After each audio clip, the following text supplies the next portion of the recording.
जैसा भी भाव वैसे आपको भगवान दिखाई दे, पक्का मानिए। आप स्त्री भाव से देख रहे हैं तो भगवान आपको स्त्री रूप में आपके पास है, पुत्र भाव से पुत्र रूप में आप जान नहीं पा रहे, वही है, दूसरा नहीं है। हजारों बार बता चुके हैं कि ना मानने और ना जानने पर भी आपके हृदय में सत्ता उन्हीं की है। जिस दिन वो भगवान अंतर ध्यान हो जाते, प्यारे पुत्र, प्यारी पत्नी, प्यारे सुहृद मित्र आदि को आप चिता में जला देते हैं, तो था ना आपके हृदय में आदर, पर आप अनजाने से भी भगवान का ही आदर करते हो। अगर जान करके आदर कर लो तो तुम मुक्त हो जाओ इस दुख से, इस प्रपंच से। श्री भगवान कहते हैं कि मेरे अज अविनाशी स्वरूप को ये मूढ़ लोग नहीं जानते हैं, केवल वही जान सकता है जो मेरा आश्रय लेकर के मेरे को पुकारता रहता। भजन का मतलब तब पुकारना, भगवत चिंतन करना। वेदाहम शमतीतानि वर्तमानानि चार्जुन भविष्याणि च भूतानि माम तु वेद न कश्चन। हे अर्जुन, जो प्राणी भूतकाल में हो चुके हैं तथा जो वर्तमान में है और जो भविष्य में है, उन सब प्राणियों को मैं जान रहा हूं। जैसे आंवला ऐसे रख लो तो चारों तरफ से देख सकते हो, ऐसे भगवान अनंत ब्रह्मांडों को, जीवों को एक साथ देख रहे हैं। यही भगवान की भगवत्ता है, एक साथ देख रहे हैं। कोई भी जीव ऐसा नहीं है जिसको भगवान का दुलार नहीं मिल रहा हो, कहीं भी हो, अनंत ब्रह्मांड सबके लिए जो आवश्यक हो भेज रहे, कोई भूखा नहीं रह सकता। एक बार वीर शिवाजी समर्थ गुरु श्री रामदास स्वामी जी के पास गए और कहा कि स्वामी जी अकाल पड़ा हुआ है, तो हमने सारा का सारा खजाना खोल दिया और सबको पवाया। तो गुरु बड़े कृपा सिंधु थे, उन्होंने देखा कि इनके हृदय में एक गर्व का अंकुरण हो रहा है कि मैं भरण पोषण किया सबका अकाल में। और उन्होंने कहा कि शिवू यह हथौड़ा उठाओ, आओ चलो हमारे साथ। एक बड़ा पत्थर का, इसे तोड़ो। महाराज जी तोड़ा, हटाया तो नीचे मिट्टी में दबा हुआ स्वस्थ मेढक एक ऐसा, बिल्कुल। बोले इसको किसने दिया? देखो ना कितना स्वस्थ है, पुष्ट है, इसको कौन आहार दे रहा है, इसको कौन प्राण पोषण कर रहा है? बोले भगवान। तो बोले तुम कैसे दाता बन गए? संपत्ति तो सब भगवान की है, भगवान ही सबका, ये अहम मत करो कि तुम पोषण करते हो। नहीं, छोटी सी वृत्ति को भी गुरुदेव बर्दाश्त नहीं करते। जो गुरु शरणागत होता है वो उनकी बात समझता है, अन्यथा वो अपनी मनमानी वृत्ति को ही आदर देता है, गुरु की आज्ञा वृत्ति को नहीं देता। छोटा सा भी अभिमान का कण अपने जनों में गुरुदेव को बर्दाश्त नहीं होगा, क्योंकि यही भगवत प्राप्ति में बाधा बन जाएगा। कितने जीव चराचर जगत में, देखो हमारे भगवान की भगवत्ता, सबको देख रहे हैं, सबको व्यवस्था दे रहे हैं, सब कुछ देख रहे हैं। 3 प्रकार की लीला हो रही, कहीं पालन लीला, कहीं सृजन लीला, कहीं विनाश लीला, उन्हीं के द्वारा हो रही, वही देख रहे हैं, वही कर रहे हैं।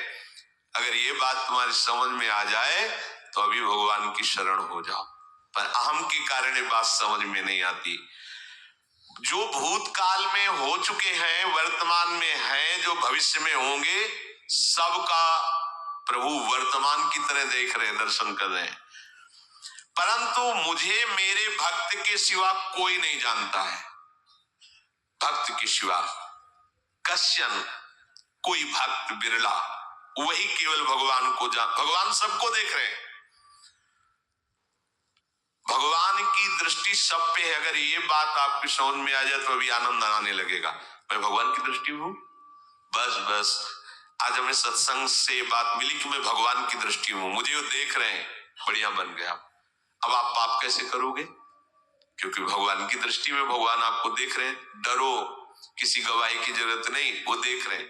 तो आप भय क्यों कर रहे हो? आपको भगवान देख रहे हैं, आपको डरना नहीं। फिर आप कामना क्यों कर रहे हो? भगवान आपको देख रहे हैं, जो चाहिए उस समय से दे देंगे, आप निश्चिंत रहिए।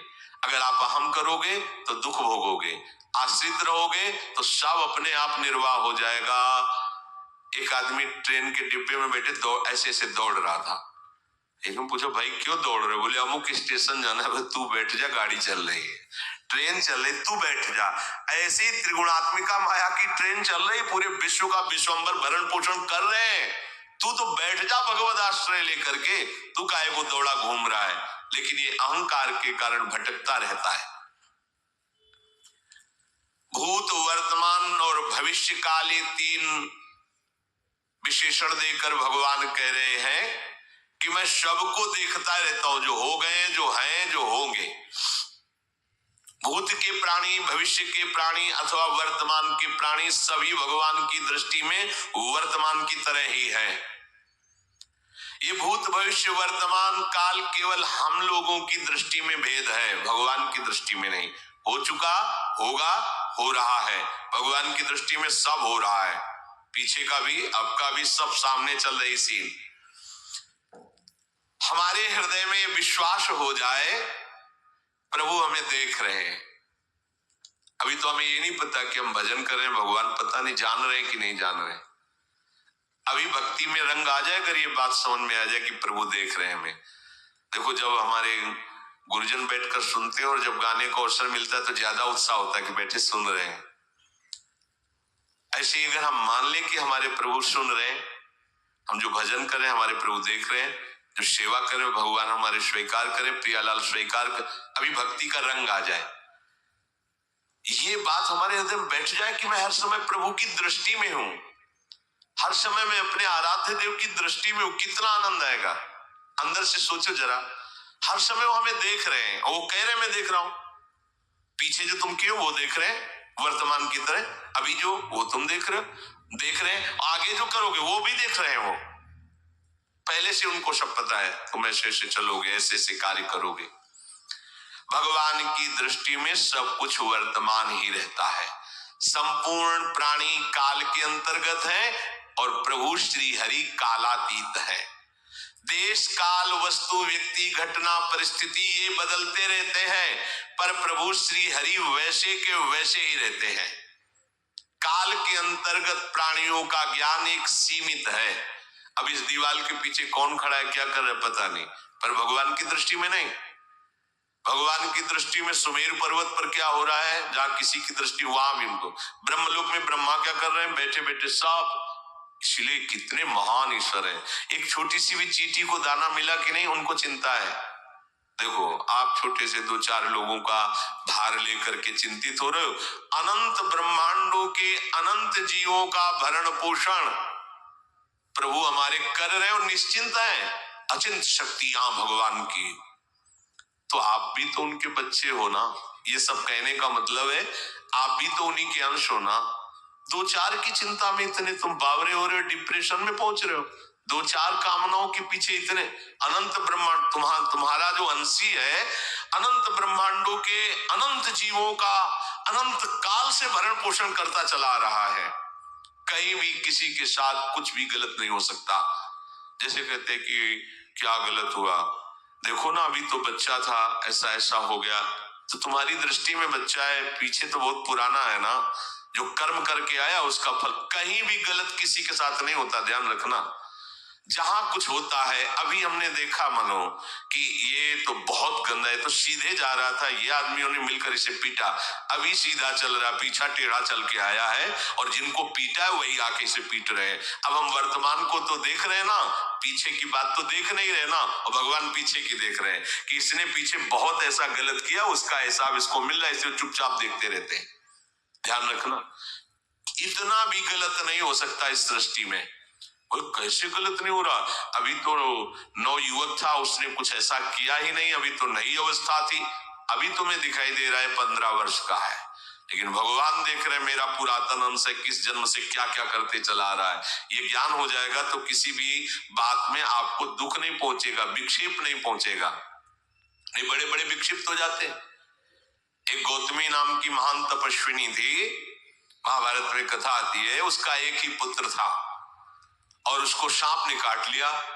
तो वहां की कुल भील उठा के लाए और कहा, देवी माँ ये देखो सांप ने तुम्हारे बेटे को काट लिया। तो उनका इतनी सामर्थ्य सांप की कैसे हो गई कि मेरे बेटे को काट लिया और मेरे से भय नहीं माना। आकर्षण वृत्ति जो ही कि सांप सामने आ गया, तूने क्यों काटा, मैं तुम्हें भस्म कर दूंगी। तो आपने कहा पहले हमारी प्रार्थना सुन लो। मेरे सर पर मृत्यु ने आकर के अपना शासन जमा लिया और कटवा दिया, मेरा कोई दोष नहीं। मृत्यु का आकर्षण किया, महान तपस्विनी भगवान व्यास देव जी ने ये लीला कथा गाई है। मृत्यु का आकर्षण किया, साक्षात मृत्यु सामने आ गई, थर थर कांपने लगी। गौतमी जी ने कहा मैं अपने तपस्या के बल से तुम्हें भस्म कर दूंगी। हमारे ऐसे निष्पाप बालक को तुमने सांप के द्वारा प्रेरित करके कटवाया।